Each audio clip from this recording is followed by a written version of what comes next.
What's going on, y'all, and welcome back to another Etheria restart video. Today we actually have a pretty big week, and I want to talk with y'all about how to maximize all the upcoming events, because there's quite a bit to talk about.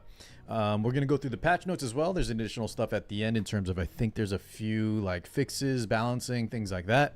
But without further ado, let's just jump straight into it, and thank you always, guys, for watching. So now we can finally talk about this dang thing. There was there was actually a leak, I believe, on the Thai server or something rolling around last week. It was going around the Reddit, Discord, streams, and all that. And it did tell us, right, that this weekend was going to be 2x event as well as this Wishbinder gift. Now we finally have the full information, so we're going to talk all about this. However, I want to cover this first, and then we'll jump back to the other one because this one's a lot quicker and easier. This is the 2x event. If somehow this is your first time checking this out, let's jump into the game real fast and let's talk about it super quick. So this weekend we're going to have a 2x event. It's a blessings galore, and that's going to include, of course, module drops, investigation, so threshold, investigation, and the outpost. That's module drops, your gear, animus XP, all the books to level, and then the prowess material. Keep in mind though, in the animus XP there's actually a lot of other stuff you can get, like summons, hydra crystals. So this one is actually very good, especially if you can't farm health or inferno stuff yet. Investigation is always very good. Outpost, I always recommend to just cap up all your missing. Just go ahead and go through each element and just check how much you have stocked up. Like, I'm running dangerously low on these reds, so I'll probably spend some time in the reason, and then just take a look at each little element. Right here, I have a crap ton of these blues, so I'm probably okay on this one for now. But just get a healthy amount for every single player. That way, you do this now, you get double the drops, and you don't want to be farming this when there's no 2x event. Rather, you'd be farming like things like shells instead that, aren't in the 2x. Now, one last thing I want to talk about, and that is for the 2x event, guys. If you can notice, I'm already going to be overcapping, so I'm going to refresh fully. You don't have to fully refresh if you're saving crystals for the Wishbinder event that we're going to talk about in a second. But anything you want to overcap here will be very efficient starting today all the way until Saturday, Sunday, right? The 2x drop rates on the weekend. And other things you can do is you can go ahead and just grab like the check-in, you can grab your dailies, and it's okay to overcap if you're going to be like refreshing, because that's going to be hyper efficient in utilizing your resources, as long as you're going to do investigation, outpost, or module drops in the threshold. Now, if you just want to trust my math on this, I have a separate video where I break it down, and it actually is hyper efficient, but I'm not going to go into all the numbers in this video, so just take my word for it. Otherwise, go check that video if you want to see the actual calculations. But I'm going to go ahead and just overcap the entire week, and then this weekend we're going to go crazy once again. I think I have, let's see here, we're going to cap every single day, and then we're additionally going to have 64 stabilizers to burn through. I'll probably spend more time in Aurora this time around instead of Doki Doki, because I'm now going to shift towards more bruisers and more tanky playstyle, because that's kind of what the meta is looking like, and I'm just more of a defensive player in general. But yeah, that's my plan. Now let's go ahead and talk about the other stuff. All right, jumping back over to the patch notes. Now let's go ahead and look at the Wishbinder event, because they did give us some more information. So it says, when summoning animus in permanent summons, that's just the regular banner, you can start earning Wishbinder points, and once your points reach certain thresholds, you can claim stage rewards such as Perfect Lattice, Quantum Cipher Box, which includes the Animus Selection, Class Veronica, Sukiomi, Quantum Prototypes, and more. So in the leaked patch notes, it was looking like everyone was guessing, what's the selector going to be? Is it going to be all SSRs? Is it going to be certain SSRs? Is it going to be, does it include Apex characters? Now, a lot of people, of course, said there's no way they would allow Apex characters, but I thought they would allow more than just 3 selection units. So a little bit disappointed on this front, I can't lie, that it's only 3 characters, and also just personally, I already have all 3 of these. Now, on the bright side, Klaus, Veronica, and Sukiomi are all 3 extremely, extremely good. And I know everybody, definitely values Klaus a lot. Sukiomi, if you haven't already heard or somehow seen, she's a very, very strong alternative to like Lily. And even in PvP, I would say she even outpaces Lily in certain areas. And then Veronica, we're going to have to talk about in a second. But we'll talk about all 3 of those in general. Just want to talk about the rest of the Wishbinder real fast. So I think we don't have the number on how many summons you can get. But it does seem very solid. Like if you have some bookmarks saved, or sorry, permanent summons saved up for the prototypes, then you know, it's probably going to be like X amount will get you the perfect lattice, and then, you know, a little bit more will get you the selector box, and then you can also get some quantum prototypes as well. So it kind of just seems like if you were going to permanent summon anyways, you get some extra stuff along the way. Now, if you already have Klaus, Veronica, and Sukiomi, and you are already, and you're like a free to play, then maybe you can just skip this entire event. No need to like wail out or you know, feel tempted to spend for FOMO. But if you were going to want to summon to try to get something good, or if you need Klaus, Veronica, Sukiomi, then might as well get that perfect lattice as well. And then the quantum prototypes too. That seems very, very valuable. All right. So we'll go ahead and talk about those 3 characters a little more in depth here. And then I'm going to wrap up the video by talking about, you know, we'll take a quick glance at the issue fixes if there's anything juicy in there. But I do want to, you know, give a quick recommendation. Let's go in and just talk about the 3 characters listed. I did give a little bit of a breakdown, but let's go more in depth here. So let's start with the number 1 pick, probably for most players. It is Klaus. So this character does it all. She's extremely stacked, very, very strong in PvE. I don't really rate her that high in PvP. We're going to talk about both PvE and PvP for all 3 of the characters. But PvP, I would say she's actually okay in this more bruiser-centric meta. I just felt like during the revelation where a lot of people play faster that she wasn't nearly as good as the other openers. However, and now that a lot of people are playing tank down, if you have a Klaus and she gets going, I think she can be pretty good. So I would even say for PvP, she's getting a little bit of value. But let's talk mainly her main thing is PvE, and that's just for the fact that she does just so much for your team. You have the defense break, you have the speed breaks, and then you have the hacking progress, which hacking also does so much stuff. Both it stacks as well as decreases damage and makes the enemy take additional damage as well. So this thing is just, she kind of just does so much for your team between damage reduction and increasing damage. And not only that, she also has some turn meter shenanigans, just, you know, to help your team even more. And the character itself is extremely fast. I believe she's the fastest character in the game, tied with like RC. Correct me if I'm wrong in the comments, but it's something very similar to that. So in general, Klaus is just very strong. Now, is she needed for the game? No, I don't think any character is quote unquote needed. Not even Lily, not even Klaus. But if you have her, she will make your life a lot easier. Things like Inferno Rengokutsu can be made a lot easier with Klaus. A lot of Anti-Sync and Ember Trek, if you use Klaus, can be very good. And I kind of talked about, you know, she is still pretty good in PvP as well. So I think for those reasons, if you don't have Klaus already and you are still not completing all the in-game content, I think she's probably overall the safest pick to get just for your count. Very good just in random areas, you know, the cage rumbles, your union bosses, and then of course the extremely important stuff like Inferno Rengo, and then, you know, some other thresholds, Doki Doki. Really almost anywhere Klaus is pretty effective, and sometimes best in slot. Oftentimes I should say best in slot.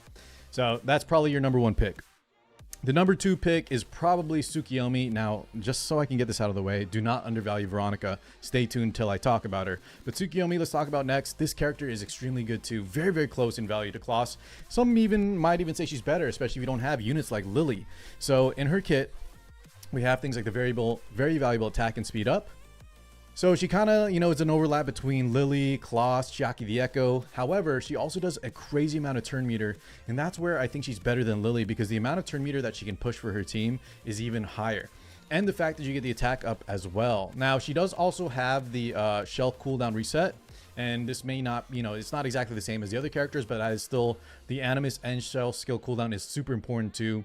And then she also has a silence on top of that, and then S1, you know, is kind of just an additional some turn meter stuff. But for PvP and PvE, I think this character is super, super good as well. I would actually shift her more towards PvP, especially the RTA, the Summit Arena, because if you use this and then you turn meter push like a Yeli or a Messiah, oftentimes if your opponent is not prepared, that could be game over just, you know, in the draft phase. A lot of people actually stack her with Lily as well, so that way your opponent is stuck in a hard place where they have to ban one of the turn meter pushes, and then the other one gets through and pushes, you know, that Messiah or that Yeli on the lock spot. And then, you know, once again on the PvE, just extremely, extremely good. Maybe not as important as Klaus in terms of like how often you use her, but man, she is extremely good there with the attack up, the speed up, the turn meter push, and the skill reset. So this character is a very close second, and if you play a little more PvP, I would say she even outpaces Klaus. Now, last but not least, we have Veronica, and this character, guys, don't undervalue her. Unfortunately, unlike the other 2 characters, her PvE is very limited. Primarily, she was used in early Inferno Termaton days before it got nerfed to both provide the buff strip. You know, you can steal the buff, as well as apply Soul Ward to your team. So something like a Decent Chloros plus Veronica would rush down the boss before your team would die by utilizing Soul Ward. Other than that, though, I don't think she's super strong in PvE. However, let's go ahead and talk about PvP because this unit is insane. In the Revelation Cleave meta the past season, she was used a lot of times to both cut in via the, where is it? This turn meter push.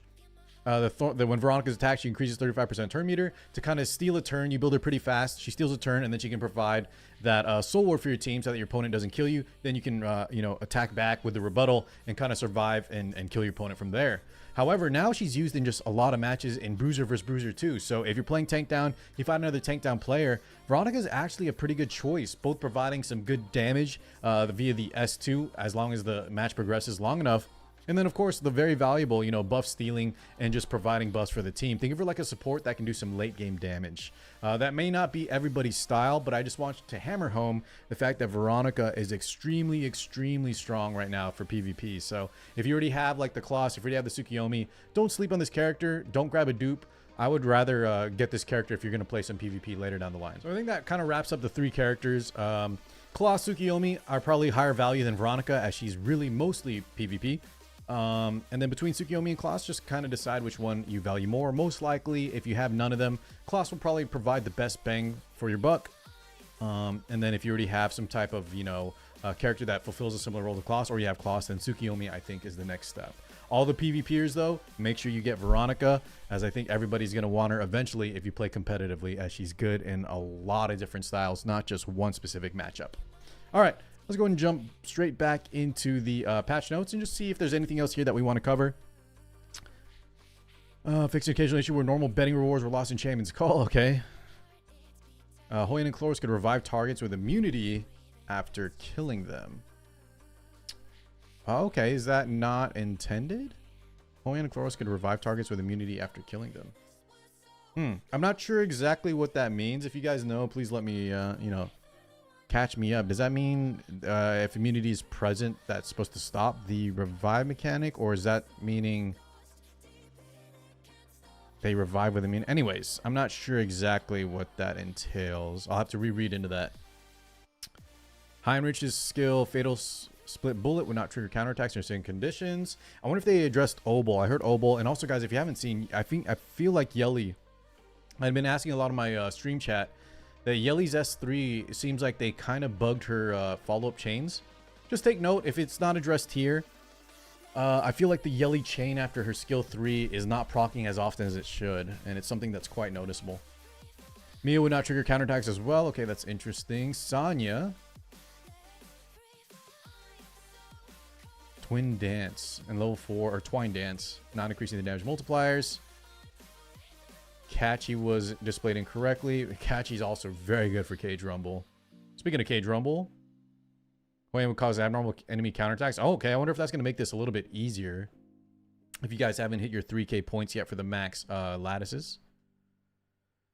Dark Moon. Just some player card stuff. Mizuki Makoto. Formation. Summit Arena. We're receiving other invites. Okay, not too important.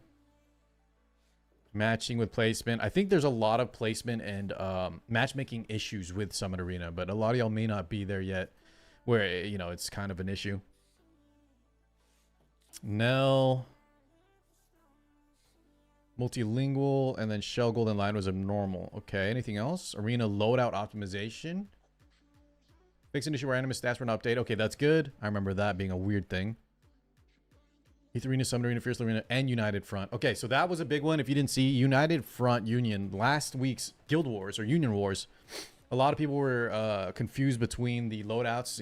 Was it taking our normal loadouts, arena loadouts? And I think it was definitely not very clear.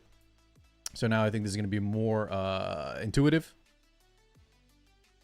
When enabling disabling this feature, the corresponding animus button will also switch between PvP, PvE modes accordingly. Okay, I think that seems good. Formation optimization, you now tap the animus avatar in a preset lineup to view details of the modules and shells equipped. Okay, that's nice. Optimize the icon for shell, improve the stability when using continuous battle. Okay.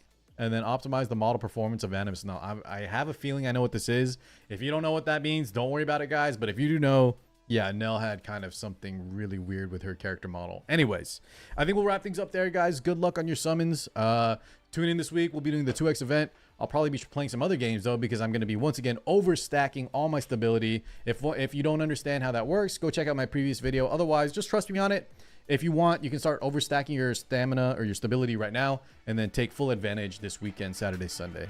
Get, even more efficient with your 2x event. So thank you so much for watching as always, and I'll catch you all in the next one. Peace out, everybody.